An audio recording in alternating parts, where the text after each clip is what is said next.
दोस्तों स्वागत है आपको होम टॉपर्स डिसीजन पर। दोस्तों नाउन के सिलेक्शन नंबर 14 में आप बताएंगे कॉमन जेंडर के बारे में। इसके पहले आपको हम फेमिनाइन जेंडर और मास्कुलाइन जेंडर के बारे में बता चुका हूँ।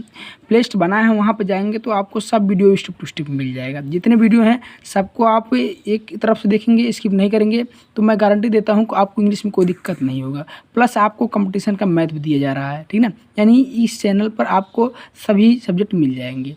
तो चलिए देखिए, सबसे पहले हम देखते हैं कॉमन जेंडर क्या होता है। देखिए कॉमन जेंडर की डेफिनेशन यही है, कहेंगे आइदर मेल और फीमेल क्या कहलाता है कॉमन जेंडर। ठीक, कहेंगे भैया या तो मेल है या फीमेल है। जैसे कोई जेंडर है, कहेंगे कौन सा जेंडर है आपको नहीं पता है, आप इतना कहेंगे भैया या तो मेल है या तो फीमेल है, अर्थात वो किस में आ गया, कॉमन जेंडर में। जिस जेंडर को आप कुछ समय बाद बता सकते हैं कि फेमिनाइन है या मास्कुलाइन, वह कॉमन में आता है। जिसको आप कभी नहीं बता सकते हैं कि फेमिनाइन है या मास्कुलाइन, वह न्यूट्रल जेंडर में आता है। ठीक, देखिए कॉमन जेंडर के बारे में लिखा गया है। क्या लिखा गया है, कुछ नाउन्स ऐसे हैं जो मास्कुलाइन तथा फेमिनाइन दोनों ही जेंडरों के लिए प्रयोग किए जाते हैं। ऐसे नाउन्स को कॉमन जेंडर नाउन कहा जाता है। मतलब कुछ ऐसे नाउन हैं जो फेमिनाइन और मास्कुलाइन दोनों में प्रयोग किए जाते हैं, तो उन जेंडर को हम क्या कहते हैं, कॉमन जेंडर। जो जेंडर मास्कुलाइन और फेमिनाइन दोनों में यूज होता है, दोनों में प्रयोग किया जाता है, वह कॉमन जेंडर कहलाता है।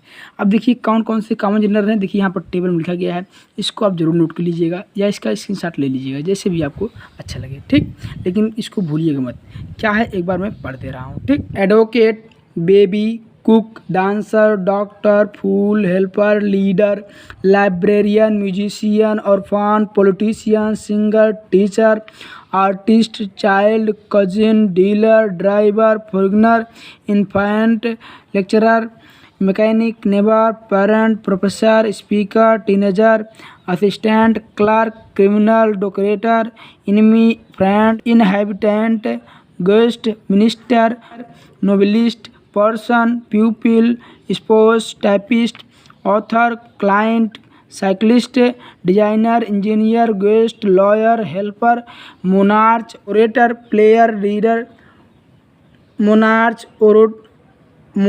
Orator, player, reader, student, worker, DM, CM, PM, DIG, ये सब जो आते हैं सब किस में आते हैं, कॉमन जेंडर में। ठीक ना, जितने भी शॉर्ट फॉर्म में आते हैं सब क्या कहलाते हैं, कॉमन जेंडर। बाकी ये दिए गए हैं तो इसका आप स्क्रीनशॉट ले लीजिए एक बार तो अच्छे से, बहुत इंपॉर्टेंट है इसलिए। ठीक ना, चल देखिए अब आगे देखते हैं। ठीक ना, क्या है, नोट में लिखा गया है, चाइल्ड, इन्फेंट तथा बेबी शब्दों के प्रयोग के वक्त हमें ध्यान रखना चाहिए। क्या, यदि हमें इनके जेंडर का पता हो तो ही या सी का प्रयोग जेंडर के अनुसार करना चाहिए, और यदि जेंडर का पता ना हो तो इनके लिए इट का प्रयोग करना चाहिए। क्लियर। देखिए इट कब करेंगे, जैसे यदि फिश, स्नेक, एंड ये सब आ गया तो वहाँ पे हम इट लगाएंगे, क्योंकि इनको हम कभी भी बता नहीं सकते हैं कौन से जेंडर हैं। ठीक, यहाँ पर लिखा गया है, the child is waving its hand. दूसरा है, the baby is looking at her mother. इसमें देखिए हमको जेंडर का पता नहीं है, जेंडर इज नॉट नो, मतलब हमको पता नहीं है, अज्ञात है जेंडर। इसमें देखो जेंडर इज नो, मतलब जेंडर पता है। क्या, जो चाइल्ड है वह अपना हाथ क्या कर रहा है, लहरा रहा है, ये क्या है, फेमिनाइन जेंडर है इसलिए हर लगा। आपको बताए हैं यदि मास्कुलाइन जेंडर होता है तो ही या हिज लगाते हैं, यदि फेमिनाइन जेंडर हो तो सी या हर लगाते हैं। चलिए हम देखते हैं किसी कंपटीशन एग्जाम में क्वेश्चन कैसे पूछता है। तो अब लिखा गया है, problem based on noun gender. ठीक है, जैसे देखिए एग्जाम में ऐसे ही क्वेश्चन पूछेगा, आपको कंफ्यूज करेगा। The moon has hidden its face behind the cloud.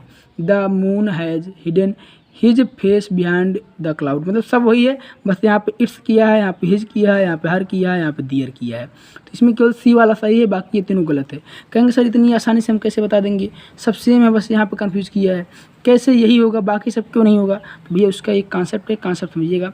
यहाँ पे लिखा गया है, पर्सनिफिकेशन ऑन नाउन। इसका मतलब होता है कि जब वस्तुओं की तुलना समान चीज़ों से हो उसे कहते हैं पर्सनिफिकेशन। तो मास्कुलाइन और फेमिनाइन, कुछ ऐसे जेंडर हैं जो मास्कुलाइन होते हैं और कुछ ऐसे हैं जो फेमिनाइन होते हैं। जैसे पावर, स्ट्रेंथ, हार्ड, क्रूल, ये सब क्या है, मास्कुलाइन है। और सॉफ्ट, ब्यूटी, काम, काइंड, ये सब क्या है, फेमिनाइन जेंडर है। मतलब जो चीज़ हमारे लिए बहुत उपयोगी होता है वह कहाँ पे आता है, फेमिनाइन जेंडर में।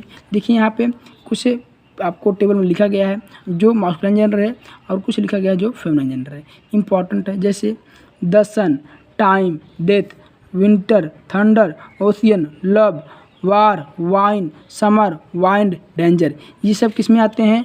मास्कुलाइन जेंडर में, ठीक ना। और फेमिनाइन जेंडर में कौन आते हैं? देखिए, the moon, the earth, nature, flattery, spring, hope, virtue, ship, river, nation, jealousy, liberty, fame, city, truth, justice, country, car, modesty, train, pride, charity, humility, mercy, faith, peace, काम, रिवर, ठीक ना। तो देखिए अब हम इसको याद कैसे करेंगे मास्कुलाइन वाले को?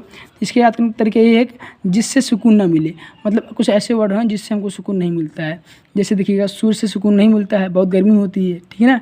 टाइम, समय बहुत आगे जाता है, इससे भी सुकून नहीं मिलता है, अरे टाइम बीत गया। और डेथ, जब किसी की मृत्यु हो जाती है तो सुकून मिलता है? नहीं मिलता है, ठीक। भैया जो आपको शत्रु रहेंगे उनको सुकून मिलेगा ही। और विंटर, सर्दी से भी नहीं होता है। और ठंडा मतलब क्या होता है? गड़गड़ाहट, जब गड़गड़ाता है तो जैसे भी बादल गड़गड़ाए खूब तेज से, ठीक ना, तो आपको सुकून नहीं मिलेगा, आप डर जाएंगे। ओशियन, समुद्र, लव, प्यार जब होता है तो उसमें भी सुकून नहीं मिलता है, ठीक। वार, युद्ध, वाइन, शराब, जब कोई शराब पी लेता है उसको सुकून नहीं मिलता है, उसको मिलता है, बाकी किसी को सुकून नहीं मिलता है, ठीक ना।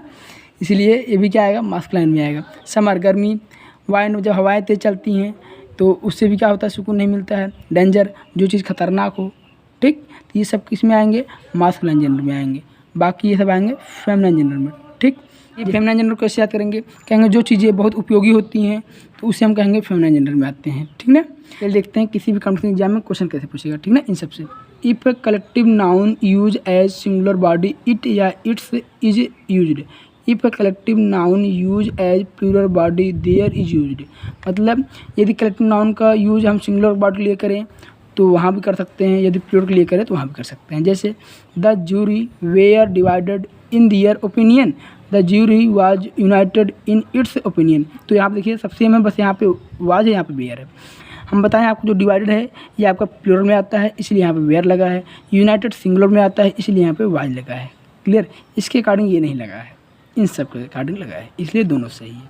चल देखिए नेक्स्ट क्वेश्चन क्या है। तो नेक्स्ट क्वेश्चन कह रहा है कि डेथ कंप्लीट्स इट्स, जैसे इट्स मिल गया डेथ के साथ, कहें भैया बी वाले में इरर है। क्यों इरर है? क्योंकि डेथ के साथ इट्स नहीं होगा, ना तो हर होगा। जो डेथ है वह मास्कुलाइन जेंडर है, इसके साथ हिज या ही आता है तो यहाँ पे हिज हो जाएगा, ना कि इट्स होगा, क्लियर। नेक्स्ट क्वेश्चन देखिएगा, आपको सब पढ़ने की जरूरत नहीं है, बस यहाँ पे देखिए ओशियन मिला तो ओशियन क्या आपका मास्कुलाइन जेंडर है, तो मास्कुलाइन के साथ हर नहीं आता है, हिज आता है, इसलिए आपका बी वाले में गलत है, ठीक।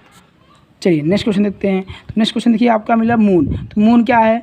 फेमिनाइन है, तो इसके साथ क्या होगा? हर आएगा, तो लेकिन यहाँ पे क्या आया है? इट्स आया है, इसलिए यहाँ पे गलत है, ठीक। यहाँ पे हर हो जाएगा, हर क्या? हर। नेक्स्ट है नेचर, नेचर क्या है? तो नेचर आपका फेमिनाइन है तो इसके साथ ही नहीं होगा, ना तो इट्स होगा, तो यहाँ पे ही है तो सी हो जाएगा, इसलिए आपका बी वाला गलत है। चल देखिए नेक्स्ट क्वेश्चन क्या है। तो नेक्स्ट क्वेश्चन है आपको टाइम हर सेल्फ, जैसे ही टाइम साथ हर सेल्फ मिला कहेंगे भैया ए वाले में इरर। क्यों? क्योंकि टाइम जो है मास्कुलाइन जेंडर है तो इसके साथ हर सेल्फ नहीं होगा, हिम सेल्फ होगा। नेक्स्ट है spring, spring brings lots of Joy and hope with its self. अब देखिए स्प्रिंग जो है फेमिनाइन जेंडर है इसलिए इट्स सेल्फ नहीं होगा, हर सेल्फ होगा, ठीक। तो चलिए अब इसका आप स्क्रीनशॉट ले लीजिए। यदि अभी तक चैनल को सब्सक्राइब नहीं किए हैं चैनल को सब्सक्राइब कर लीजिए और वीडियो को लाइक कर दीजिएगा, शेयर कर दीजिएगा।